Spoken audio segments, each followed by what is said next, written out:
Parmi des soupçons que diffusent certains opposants à l'unité nationale afin de remettre en cause la marocanité du Sahara, ils présentent l'étape ou l'événement quand la Mauritanie a soudainement et volontairement abandonné la moitié sud du Sahara et que le Maroc, sans hésitation, l'a annexé et repris d'une manière si pacifique et sereine.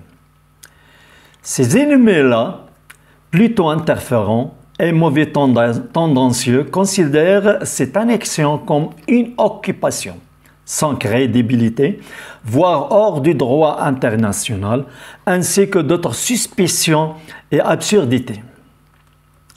Cependant, la question n'est pas telle qu'ils l'imaginent et la prétendent, parce qu'il y a des preuves suivantes.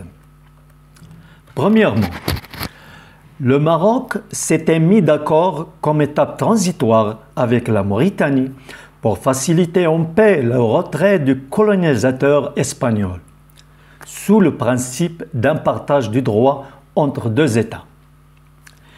C'est ce qui était plus ou moins satisfaisant pour les Espagnols de les convaincre à se retirer sans conflit. À mesure qu'ils sont des colonisateurs, ils croyaient que cette division et fragmentation pourraient être un point d'affaiblissement du Maroc et l'imitation de ses aspirations et ambitions. Deuxièmement, le retrait mauritanien s'était achevé volontairement sans aucune menace d'après le Maroc. Il n'y avait là-bas comme procédure ni provocation ni chantage. Troisièmement, cela prouve que le Maroc n'avait jamais eu d'ambition coloniale contre la Mauritanie. En tant que pays indépendant et internationalement reconnu, c'est la position même qu'il adopte aujourd'hui et le sera après-demain. Ou pour toujours. Le respect mutuel et la coopération sont les maîtres et les principes qui règnent la relation entre le Maroc et la Mauritanie, qui est, selon ma conviction, c'est un pays des savants, poètes et gens honorables, tout à fait pareils et ressemblables au Maroc. Quatrièmement, la zone était presque vide.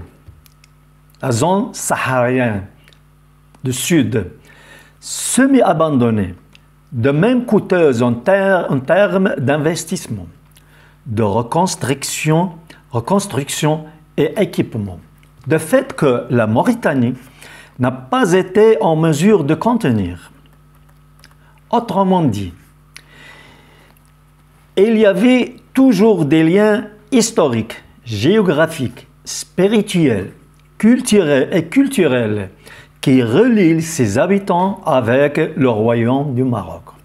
Sinon, sans l'intervention du Maroc, il serait demeuré comme un désert aride ou devenu un refuge pour les voleurs, bandits, contrebandiers, sinon terroristes de toutes sortes. Plus pire que ça, il aurait été ravagé par un État anonyme et hostile, loin de ce droit et en droit, ce qui n'était pas dans le profit ni du Maroc ni de la Mauritanie.